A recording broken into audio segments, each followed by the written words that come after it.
कबीर, संत कबीर, कबीर साहेब और कबीर दास, इन सभी नामों से प्रसिद्ध और सत्य के महान प्रवक्ता।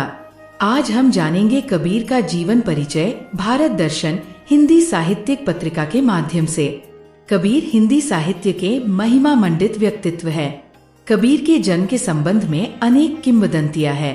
कुछ लोगों के अनुसार वे रामानंद स्वामी के आशीर्वाद से काशी की एक विधवा ब्राह्मणी के गर्भ से पैदा हुए थे, जिसको भूल से रामानंद जी ने पुत्रवती होने का आशीर्वाद दे दिया था। ब्राह्मणी उस नवजात शिशु को लहरतारा ताल के पास फेंक आई। कबीर के माता पिता के विषय में एक राय निश्चित नहीं है कि कबीर नीमा और नीरू की वास्तविक संतान थे या नीमा और नीरू ने केवल इनका पालन पोषण ही किया था। कहा जाता है कि नीरू जुलाहे को ये बच्चा लहरतारा ताल पर पड़ा पाया, जिसे वह अपने घर ले आया और उसका पालन पोषण किया। बाद में यही बालक कबीर कहलाया। कबीर ने स्वयं को जुलाहे के रूप में प्रस्तुत किया है। जाति जुलाहा नाम कबीरा, बनी बनी फिरो उदासी। कबीर पंथियों की मान्यता है कि संत कबीर की उत्पत्ति काशी में लहरतारा तालाब में उत्पन्न कमल के मनोहर पुष्प के ऊपर बालक के रूप में हुई। ऐसा भी कहा जाता है कि कबीर जन्म से मुसलमान थे और युवावस्था में स्वामी रामानंद के प्रभाव से उन्हें हिंदू धर्म का ज्ञान हुआ। एक दिन कबीर पंचगंगा घाट की सीढ़ियों पर गिर पड़े थे।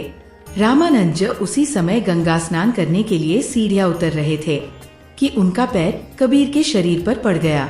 उनके मुख से तत्काल राम राम शब्द निकल पड़ा। उसी राम को कबीर ने दीक्षा मंत्र मान लिया और रामानंद जी को अपना गुरु स्वीकार कर लिया। कबीर के ही शब्दों में हम काशी में प्रकट भय हैं, रामानंद चेताए। अन्य जनश्रुतियों से ज्ञात होता है कि कबीर ने हिंदू मुसलमान का भेद मिटाकर हिंदू भक्तों तथा मुसलमान फकीरों का सत्संग किया और दोनों की अच्छी बातों को आत्मसात कर लिया। जनश्रुति के अनुसार कबीर के एक पुत्र कमल तथा पुत्री कमाली थी। इतने लोगों की परवरिश करने के लिए उन्हें अपने करघे पर काफी काम करना पड़ता था। साधु संतों का तो घर में जमावड़ा रहता ही था। कबीर को कबीर पंथ में बाल ब्रह्मचारी और विरानी माना जाता है। इस पंथ के अनुसार कामात्य उसका शिष्य था और कमाली तथा लोई उनकी शिष्या। लोई शब्द का प्रयोग कबीर ने एक जगह कंबल के रूप में भी किया है। वस्तुतः कबीर की पत्नी और संतान दोनों थे।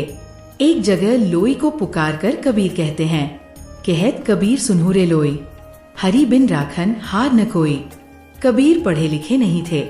एक जगह पर कबीर कहते हैं, मसी कागज छूबो नहीं, कलम गही नहीं हाथ। उन्होंने स्वयं ग्रंथ नहीं लिखे, मुंह से भाखे और उनके शिष्यों ने उसे लिख लिया। उनके के समस्त विचारों में राम नाम की महिमा प्रतिध्वनित होती है। वे एक ही ईश्वर को मानते थे और कर्मकांड के घोर विरोधी थे। अवतार, मूर्ति, रोजा, ईद, मस्जिद, मंदिर आदि को वे नहीं मानते थे। कबीर के नाम से मिले ग्रंथों की संख्या भिन्न भिन्न लेखों के अनुसार भिन्न भिन्न है। H. विल्सन के अनुसार कबीर के नाम पर 8 ग्रंथ हैं। कबीर की वाणी का संग्रह बीजक के नाम से प्रसिद्ध है। इसके 3 भाग है, रमैनी, सबद और सारवी। ये पंजाबी, राजस्थानी, खड़ी बोली, अवधी, पूर्वी, ब्रज भाषा आदि कई भाषाओं की खिचड़ी है। कबीर परमात्मा को मित्र, माता, पिता और पति के रूप में देखते हैं। यही तो मनुष्य के सर्वाधिक निकट रहते हैं। वे कभी कहते हैं, हरिमोर पियू मैं राम की बहुरिया, तो कभी कहते हैं, हरि जन्नी मैं बालक तोरा। उस समय हिंदू जनता पर मुस्लिम आतंक का कहर छाया हुआ था। कबीर ने अपने पंथ को इस ढंग से सुनियोजित किया जिससे मुस्लिम मत की ओर झुकी हुई जनता सहज ही इनकी अनुयायी हो गई। उन्होंने अपनी भाषा सरल और सुबोध रखी ताकि वह आम आदमी तक पहुंच सके। इससे दोनों संप्रदायों के परस्पर मिलन में सुविधा हुई। इनके पंथ मुसलमान संस्कृति और गोभक्षण के विरोधी थे। कबीर को शांतिमय जीवन प्रिय था और वे अहिंसा, सत्य, सदाचार आदि गुणों के प्रशंसक थे।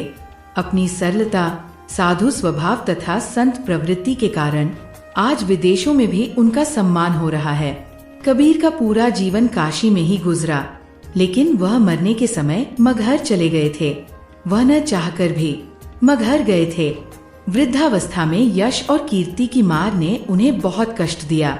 उसी हालत में उन्होंने बनारस छोड़ा और आत्मनिरीक्षण तथा आत्म परीक्षण करने के लिए देश के विभिन्न भागों की यात्राएं की। कबीर मगहर जाकर दुखी थे। अब कहूँ राम कवन गति मोरी, तजीले बनारस मति भई मोरी। कहा जाता है कि कबीर के शत्रुओं ने उनको मगहर जाने के लिए मजबूर किया था। वे चाहते थे कि कबीर की मुक्ति न हो पाए, परंतु कबीर तो काशी मरण से नहीं, राम की भक्ति से मुक्ति पाना चाहते थे। जो काशी तन तजय कबीरा, तो रामय कौन निहोटा। अपने यात्रा क्रम में ही वे कालिंजर जिले के पिथौराबाद शहर में पहुँचे। वहाँ रामकृष्ण का छोटा सा मंदिर था। वहाँ के संत भगवान गोस्वामी जिज्ञासु साधक थे, किंतु उनके तर्कों का अभी तक पूरी तरह समाधान नहीं हुआ था। संत कबीर से उनका विचार विनिमय हुआ। कबीर आडंबरों के विरोधी थे। मूर्ति पूजा को लक्ष्य करती उनकी एक साखी है, पाहन पूजे हरि मिले तो मैं पूजो पहार, थाते तो चाकी भली जैसे पी सी खाए संसार। 119 वर्ष की अवस्था में मगहर में कबीर का देहांत हो गया। कबीरदास जी का व्यक्तित्व संत कवियों में अद्वितीय है।